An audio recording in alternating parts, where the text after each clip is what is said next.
শুভ দীপাবলি বন্ধুরা, শুভ দীপাবলির প্রীতি শুভেচ্ছা আমার তরফ থেকে, আমার এবং আমার পরিবারের তরফ থেকে আপনাদের সকলকে নমস্কার।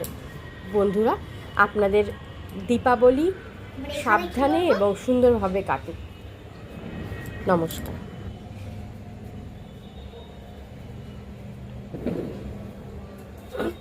আমি বলি, এটাও আমি বানিয়েছি, এটাও আমি বানিয়েছি। সবাইকে নমস্কার। রং কালার করেছে। সবাইকে নমস্কার। শুভ দীপাবলি আর শুভ দীপাবলির অনেক শুভেচ্ছা।